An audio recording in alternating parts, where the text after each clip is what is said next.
أول مصافحة مع البورصة, c'était au début des années 90, avant même donc la 94-117, où وقت مشيت للبورصة قريبلدي هكا sur l'ancien siège, أنا جاي بالبنك ونضرب في البنك وقتها.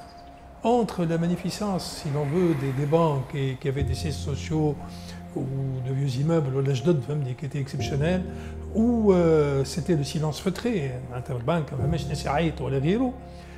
où c'était très informatisé, تدخل تلقى un lieu, somme toute, parce que c'était des cotations où je donne, je reçois, je ne sais pas quoi, donc femme Ayat, et c'était un traitement manuel, puisqu'il y avait on inscrivait. Et moi j'ai été, donc, mais bien l'image هذيك اللي ولينا فيها, donc قبل 94, moi voilà, il y a des progrès si l'on veut, il y avait une seule structure où c'était à la fois une confusion entre la gestion et le contrôle. Il n'y avait pas de CMF, il n'y avait pas de BVNT qui nous de Bourse de Tunis. Une seule personne qui à la fois était régulateur et qui à la fois gérait. C'était une contradiction.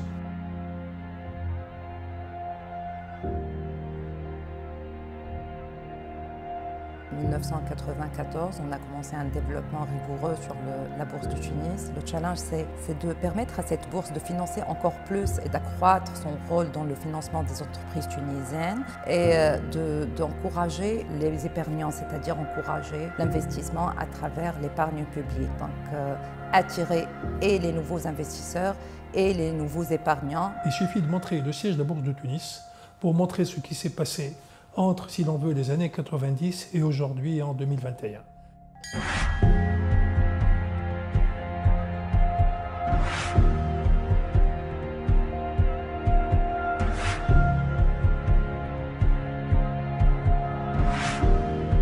Sur la bourse de Tunis, nous avons 80 sociétés cotées et donc on a une capitalisation qui dépasse les 22 milliards de dinars tunisiens. Cette capitalisation représente plus ou moins 22,5% du PIB tunisien. Ce ratio reflète le développement de notre bourse et le poids de l'investissement à travers la bourse de Tunis. On a évolué d'un ratio qui est égal à 1% en 1986 à celui d'aujourd'hui, soit 22,5%. Ce qui m'a toujours impressionné, les professionnels étaient de vrais passionnés.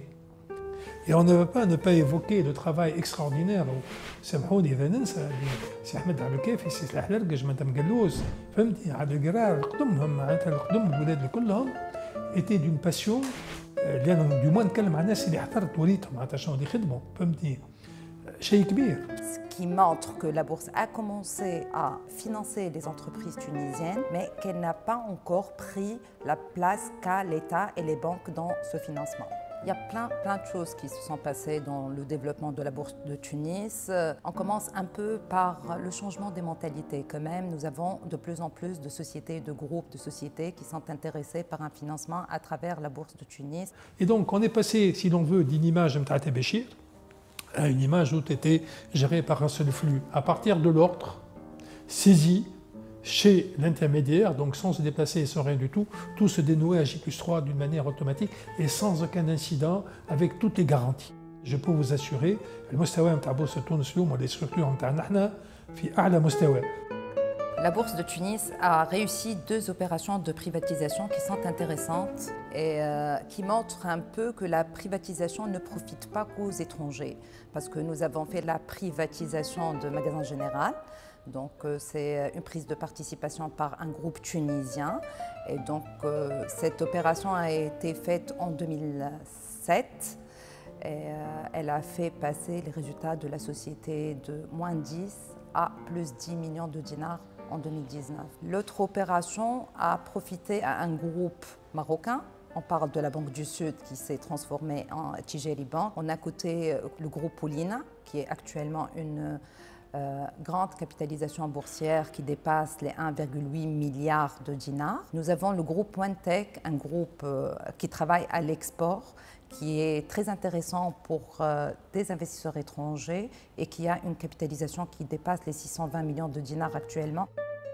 La bourse de Tunis a su, à travers la cotation de ces grands groupes, donner une autre image de la Tunisie et attirer des fonds étrangers assez importants et des investisseurs étrangers de renommée.